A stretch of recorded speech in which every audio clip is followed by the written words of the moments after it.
Аблација на ретина или одлепување на мрежницата е итна состојба која мора да се оперира во текот на едно деноноќие.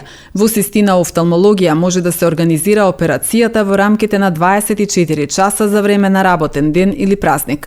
Навремената операција може да го спаси видот и окото на пациентот. Операцијата се прави со локална анестезија со седитација и е комплетно безболна. Таа трае во просек околу 1 час, после која пациентот може да оди дома уште истиот ден. Кога ќе се спомне аблација на ретина, ја мислам дека пациентите што слушнале за такво нешто знаат дека тоа е една ургентна состојба. Што значи ургентна состојба? Значи што порано дијагностика и што поран третман. Третманот е исклучиво хирушки, така да е многу битно на време да се дијагностицира. Кои се причините? Што значи аблација на ретина? Значи ако рековме дека уствари ќе напоменам сега дека окото е, ако го замислиме како топка, па грубо има 3 обвивки. Една е надворешната обвивка, тоа е таа белка склера што ние гледаме и на предниот дел е рожницата која е провидна. Па имаме внатрешна обвивка, средна обвивка уствари која е со крвни садови и внатрешната обвивка конкретно се нарекува ретина.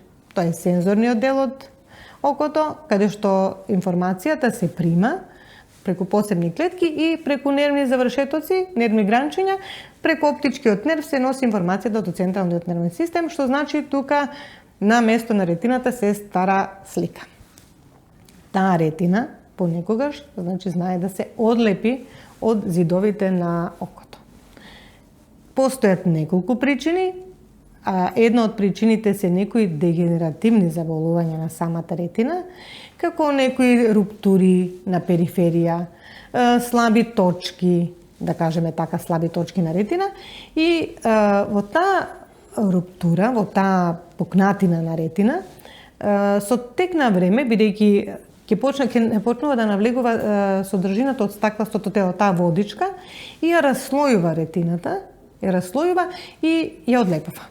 Тоа е примерно, да кажам, такви дегенерации често се појавуваат кај возрастните луѓе, кај висока миопија, исто знае бидејќи ретината уствари преведено значи мрежа.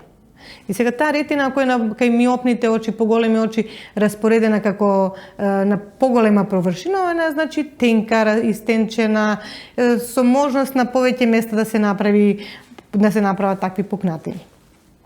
Тоа е едниот од фактори. Друг фактор е кај диабетичката ретинопатија за која зборевме пред малку, самите нови крвни садови што се ствараат и ново везино ткиво околу нив, они доведуваат до една состојба, прават тракциона аблација, некаме, тие ги влечат зидовите на одредени места, ги извлечат зидовите на ретина и со самото тоа ја одлепуваат. Значи, тоа се најголемите фактори за аблација. Да, ургентна состојба, бидејќи пациентот одеднаш приметува дека не гледа ништо.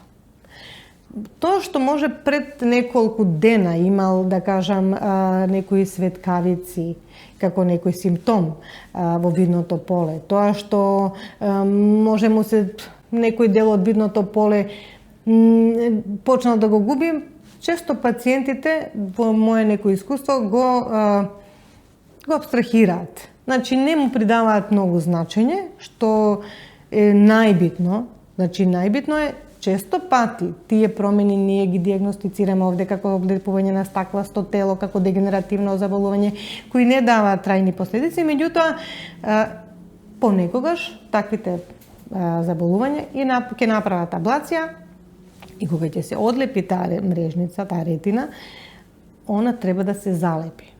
Значи, тоа е само хирушки.